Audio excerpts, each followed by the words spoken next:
আরে বাবা, তোমরা চিন্তা করো না, আমি পরের মাসে তোমাদেরকে সবকিছু কিনে এনে দেব। ঠিক আছে বাবা, তাহলে এখন আমরা খেলতে বেরোচ্ছি। আচ্ছা ঠিক আছে বাবা, তোমরা কিন্তু তাড়াতাড়ি বাড়ি চলে এসো। এই বলেই দুই ভাই খেলার জন্য বাড়ি থেকে বেরিয়ে পড়েন।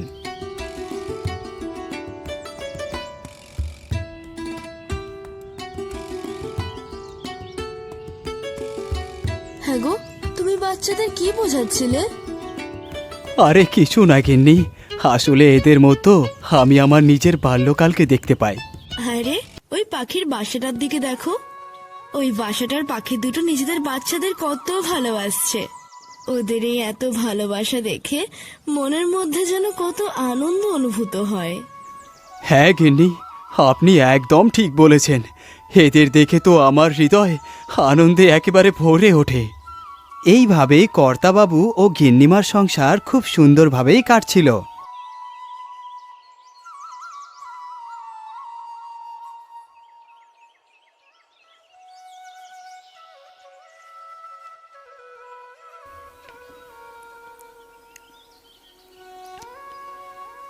আরে সোনা, তোমার কি হয়েছে?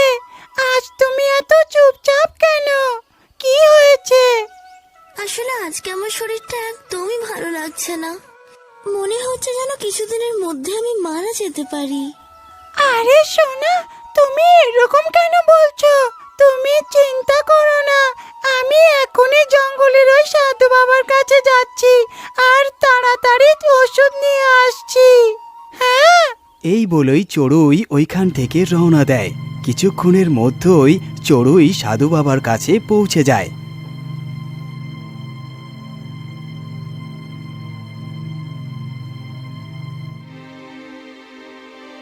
বাবা, চোখ খুলুন বাবা, আমাকে সাহায্য করুন বাবা।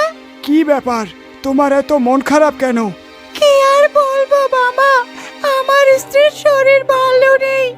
এই কারণে আমি আমার স্ত্রীর জন্য আপনার কাছে ওষুধ নিতে এসেছি।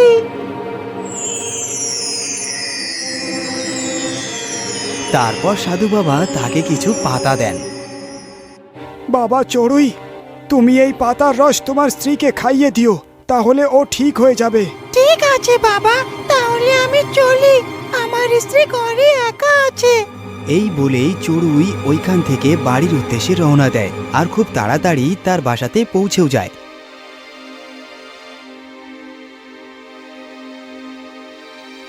আরে সোনা, তোমার কি হয়েছে? তুমি কিছু বলছো না কেন? দেখো, আমি তোমার জন্য ওষুধ নিয়ে এসেছি, তুমি তাড়াতাড়ি খেয়ে নাও, তুমি ঠিক হয়ে যাবে। বেচারা চড়ুই তাকে ওঠানোর চেষ্টা করছে, কিন্তু সে কি আর ওঠে? সে তো এই দুনিয়া ছেড়ে অনেক দূরে চলে গেছে। বেচারা চড়ুই আর তার দুই বাচ্চা তার মৃত মায়ের কোলের পাশে বসে কাঁদতে শুরু করে।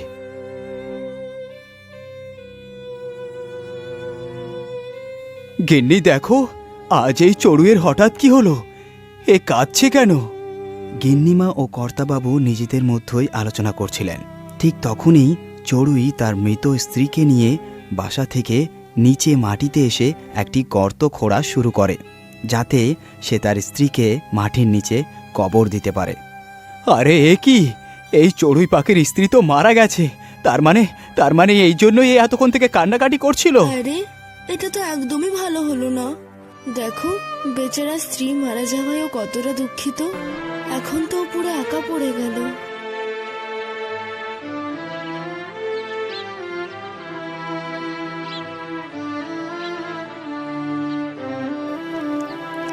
এইভাবেই চড়ুইয়ের দিন কাটতে লাগলো। সে একাই তার বাচ্চাদের দেখাশুনো করে। একদিন চড়ুই তার বাচ্চাদের খাবারের খোঁজে ঘুরে বেড়াচ্ছিল। আজ আমার ঘুরতে ঘুরতে এত সময় হয়ে গেল, কিন্তু এখনো কিছু খাবার খুঁজে পেলাম না।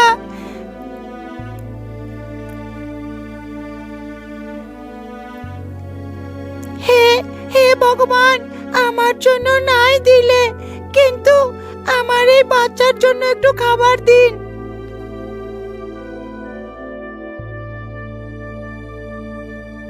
আরে কি হলো, তুমি এরকম দুঃখিত হয়ে কেন বসে আছো?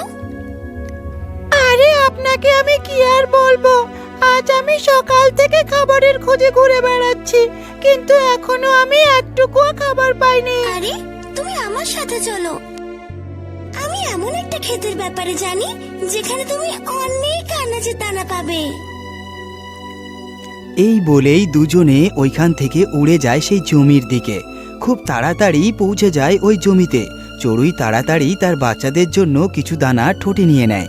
আপনার অনেক অনেক ধন্যবাদ যে আপনি আমাকে খাবার দিলেন। আপনার জন্যই আজ আমার বাচ্চারা খেতে পাবে। আচ্ছা ঠিক আছে, তাহলে আজ আমি আসি। এই বলেই চড়ুই তার বাচ্চাদের জন্য ঠোঁটে কিছু দানা নিয়ে নেয় আর সেখান থেকে উড়ে বাসার উদ্দেশ্যে রওনা দেয়।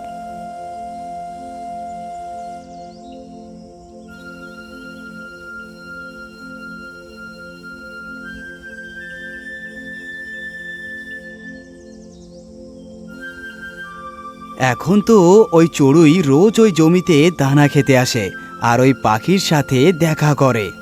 এইভাবেই তাদের অনেক দিন কেটে যায় আর তারা একে অপরকে ভালোবাসতেও শুরু করে আর তারা খুব তাড়াতাড়ি বিয়েও করে নেয়। আরে গিন্নি, আজ তো এই চড়ুইকে দেখে খুব খুশি মনে হচ্ছে।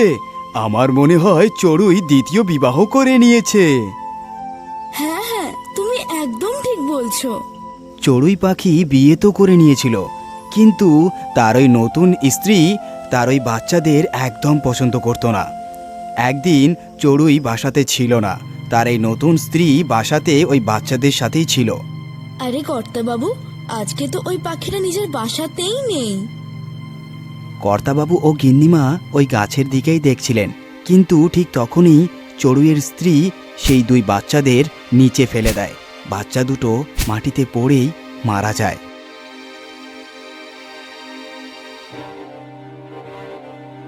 হে ভগবান, কি সর্বনাশ!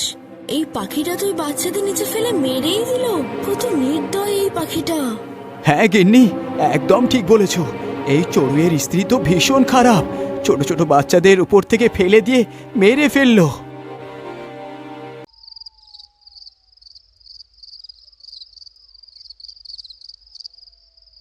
শোনো না, আজকে না আমার মনটা একদমই ভালো নেই। সেই যখন থেকে ওই পাখিটাকে দেখেছি তখন থেকে আমার মনের মধ্যে শুধু একটাই প্রশ্ন ঘুরপাক খাচ্ছে। কিন্তু গিন্নি, তোমার মনে কি এমন প্রশ্ন ঘোরাঘুরি করছে? আমাকে আমাকে তাড়াতাড়ি বলো। যদি কখনো আমার কিছু হয়ে যায় তখন যেন ভুলবশত আরেকটা বিয়ে করে বসো না। যদি তুমি আরেকটা বিয়ে করো তাহলে আমাদের ছেলেদের কি হবে? আরে না না গিন্নি, তুমি এমন কথা কেন বলছো? তোমার কিচ্ছু হবে না।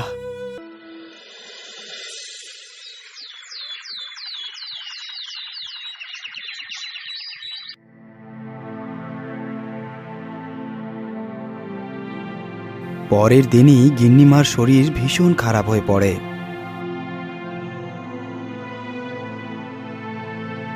আরে কি ব্যাপার গিন্নি, আজ তুমি অনেকক্ষণ থেকে শুয়ে আছো? কি হয়েছে তোমার? আসলে আজকে আমার শরীরটা ঠিক ভালো ঠেকছে না। কর্তাবাবু যেই গিন্নিমার মাথায় হাত দিয়ে দেখেন তো দেখে অনেক জ্বর ছিল তার। আরে গিন্নি, তোমার তো প্রচন্ড জ্বর। হরিয়া, আরে ও হরিয়া, তাড়াতাড়ি বৈদ মশাইকে ডেকে আন। হরিয়া সঙ্গে সঙ্গে ছুটে যায় বৈদ মশাইকে আনতে। খুব তাড়াতাড়ি পৌঁছে যায় বৈদ মশাইয়ের বাড়িতে। বৈদ মশাই, আপনি তাড়াতাড়ি চলুন। আমাদের গিন্নিমার শরীর ভীষণ খারাপ, আপনি তাড়াতাড়ি চলুন। বৈদ মশাই এই কথা শুনতেই হরিয়ার সাথে চলে আসেন, কিন্তু তারা যতক্ষণে বাড়িতে এসে পৌঁছায় ততক্ষণে গিন্নিমা আর এই পৃথিবীতে নেই। ওগো গিন্নি, তুমি আমাকে ছেড়ে কোথায় চলে গেলে? এখন আমি তোমাকে ছাড়া কিভাবে বাঁচবো? এইভাবেই মহাজন ও তার দুই পুত্র কান্নায় ফেটে পড়ে। তারপর মহাজন তার স্ত্রীর শেষ কৃতকার্য করেন। তবে যবে থেকেই মহাজনের স্ত্রীর মৃত্যু হয়েছে তবে থেকেই মহাজন উদাস হয়ে থাকেন। মহাজনকে এভাবে দেখে তার দুই চাকর খুবই চিন্তিত হয়ে পড়ে। আরে হরিয়া ভাই, যদি কর্তাবাবু এই মতোই সবসময় উদাস থাকেন তাহলে আমাদের কি হবে? হ্যাঁ হ্যাঁ রঘু, তুমি একদম ঠিক বলছো। কেননা আমরা এমন করি, কর্তাবাবুর আবার একটা দ্বিতীয় বিয়ে দিয়ে দিই। আরে হ্যাঁ হ্যাঁ হরিয়া, তুমি একদম ঠিক বলছো। এই চিন্তা নিয়েই দুজনে মহাজনের কাছে যায়। কর্তাবাবু, যদি আপনি খারাপ কিছু মনে না করেন তো আপনাকে কিছু বলতে চাই। হ্যাঁ হ্যাঁ, বলো। কি কথা বলতে চাও হরিয়া? তোমরা আমাকে কি বলতে এসেছো? কর্তাবাবু, আপনার এই উদাস চেহারা আমরা আর দেখে থাকতে পারছি না। যদি আপনি আমার কথা রাখেন তো আপনার দ্বিতীয় বিয়ে করা উচিত। আরে না না হরিয়া, আমি দ্বিতীয় বিয়ে করতে পারবো না। কিন্তু কর্তাবাবু, যদি আপনি বিয়ে না করেন তাহলে আপনার ব্যবসাকে সামলাবে, আর যদি আপনি ব্যবসা সামলান তাহলে তাহলে এই বাচ্চাদের কে সামলাবে? এই জন্য আপনাকে বিবাহ তো করতেই হবে। দুই চাকর মহাজনকে অনেকক্ষণ ধরে বোঝায়। অবশেষে মহাজন তাদের কথায় দ্বিতীয় বিবাহ করতে রাজি হয়ে যায়। আচ্ছা ঠিক আছে, তাহলে আমি তোমাদের কথায় দ্বিতীয় বিয়ে করতে রাজি। তারপর মহাজন অনেক ধুমধাম করে তার দ্বিতীয় বিয়ে করেন।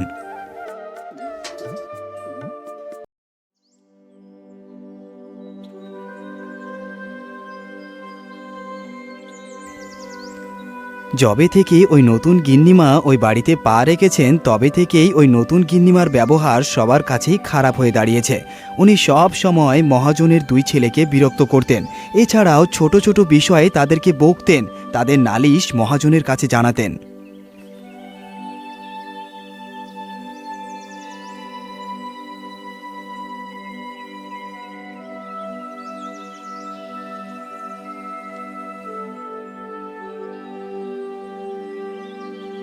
আরে রাম শ্যাম, তোমরা এখনো ঘুমাচ্ছ? যাও, বাজার থেকে আমার জন্য মিষ্টি নিয়ে আসো। কিন্তু মা, বাড়িতে তো অনেক কাজের লোক আছে, আপনি ওদের দিয়ে মিষ্টি আনিয়ে নিন। আপনি আমাদের কেন বাজারে পাঠাচ্ছেন? তবে রে, তুই আমার মুখে মুখে তর্ক করিস? দাঁড়া, আজকে আসতে দে তোর বাবাকে, ওনাকেই বলবো সব।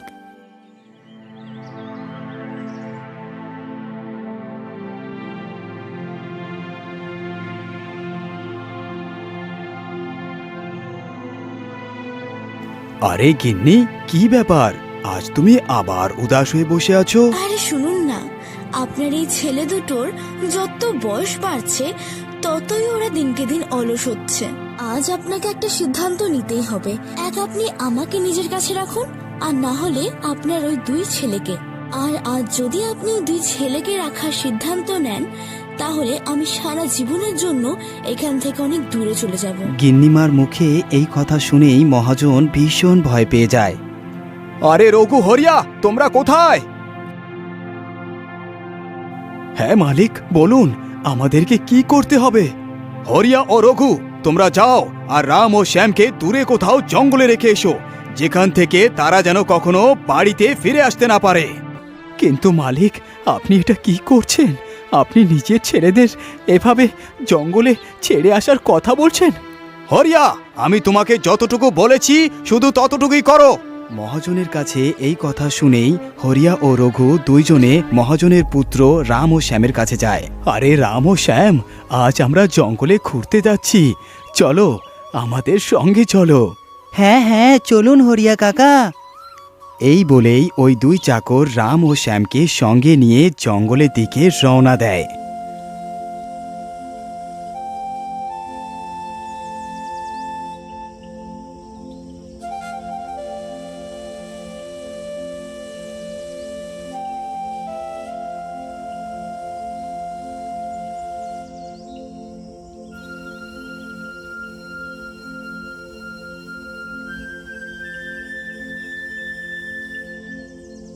আরে বাপ রে বাপ, আমরা চলতে চলতে তো অনেক দূরে চলে এসেছি। আরে বাবা, আমরা এখানে একটু আরাম করে নিই। নদী তো কাছেই আছে, আমরা সহজে জলও পান করতে পারবো। এই বলেই ওই চারজন ওইখানে গাছের নিচে শুয়ে পড়েন।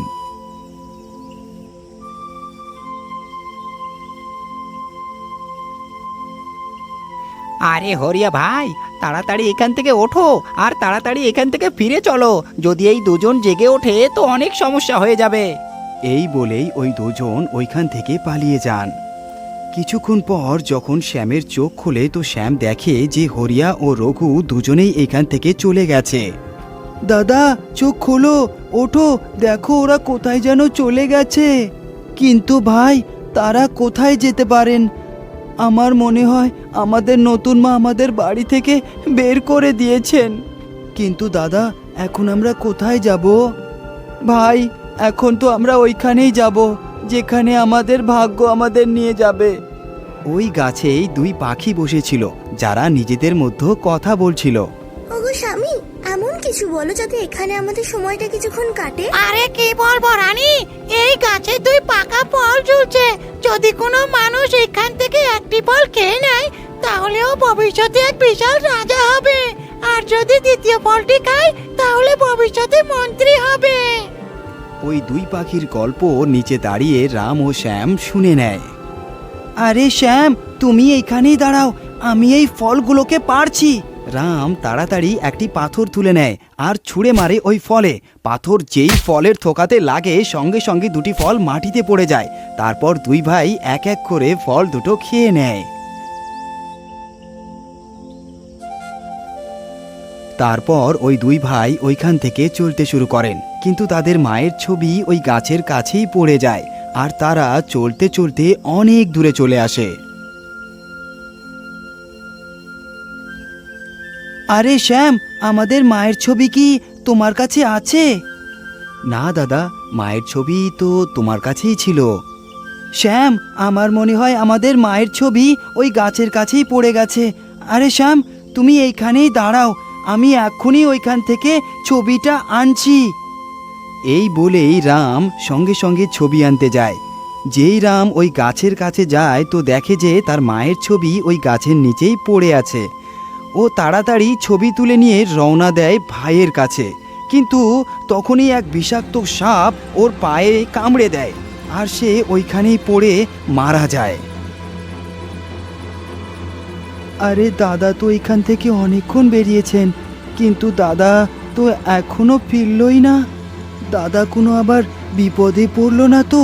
চলো একটু গিয়েই দেখি। এই ভেবেই ও তাড়াতাড়ি গাছের কাছে গিয়ে দেখে তো দেখতে পায় তার দাদা মৃত অবস্থায় মাটিতে পড়ে আছে। এই দেখে ও কাঁদতে শুরু করে। দাদা, তোমার কি হয়েছে দাদা? ওঠো দাদা, ওঠো দাদা, তুমিও কি আমাকে একা রেখে চলে গেলে? প্রথমে তো আমাদের মা আমাদেরকে ছেড়ে চলে গেলেন, আর এখন তুমিও আমাকে ছেড়ে চলে গেলে। আমি এখন আর একা বেঁচে থেকে কি করব? আমিও এই নদীতে ঝাঁপ দিয়ে আমার জীবন শেষ করে দেব।